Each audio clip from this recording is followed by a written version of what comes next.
Welcome to Wild Ark, the BC SPCA's Wild Animal Rehabilitation Centre in Metchosin, BC. Wild Ark is the only wildlife rehabilitation centre on southern Vancouver Island, and since opening in 1997, over 13,000 wild animals have been cared for.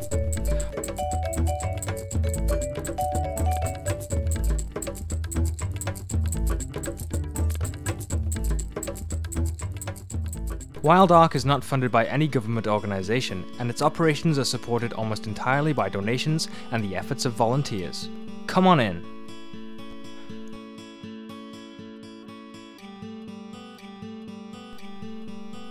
Wild Ark rehabilitates all small and medium-sized birds and mammals, including these orphaned baby raccoons. Every spring, single and litters of baby raccoons are brought to Wild Ark after their mothers have been killed, trapped, or have been disturbed and are fearful of returning to their dens to care for the young. Raccoons are very opportunistic and successful in living in urban areas. This is because people leave garbage and pet food outside for them to scrounge. Even decorative fish ponds are not safe. However, this is dangerous because raccoons require a very specialized diet to be healthy. It is important they do not become habituated to feeding from people, as they will only end up in trouble. Then Wild Ark will continue to see more orphaned babies every year.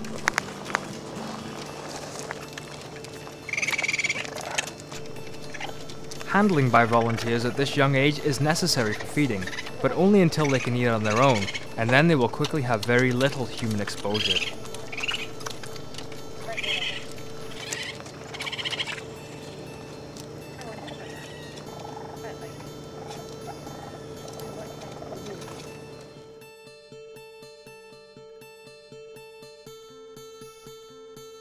Baby birds also require specialized and frequent feedings from sunup to sundown, as often as every 20 minutes for the very youngest.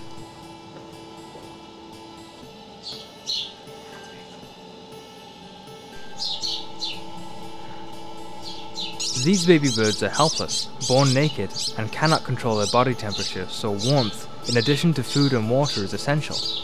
Patience when caring for these helpless animals is a necessity.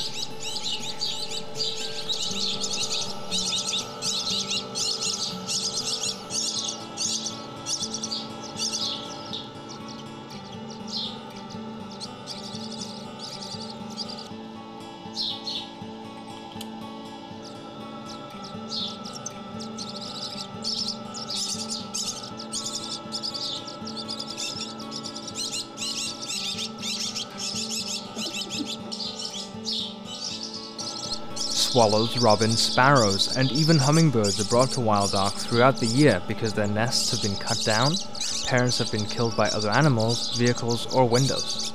In fact, over 80% of the wild animals treated are here because they have been impacted by human activity.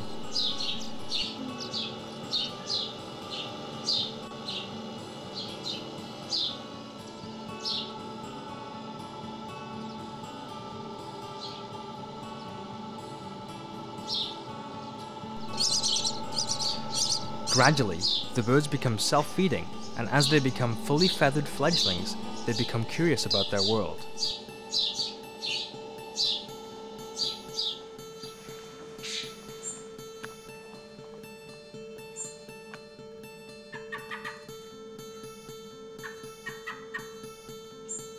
In this stage, they practice using their wings and legs to prepare for flight.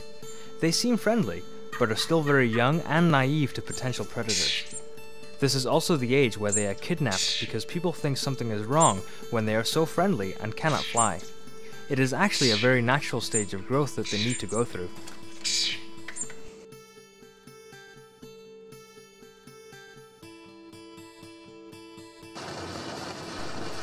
Other avian patients, like these ducklings, are capable of swimming and eating within days of birth, but they need protection and guidance from their parents.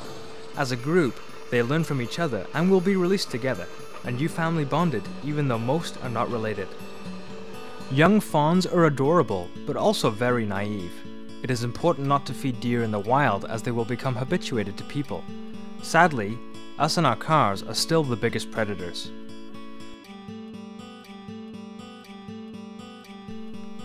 Goslings, like ducks, can bond with non-related geese and learn from each other, a new family soon to be released.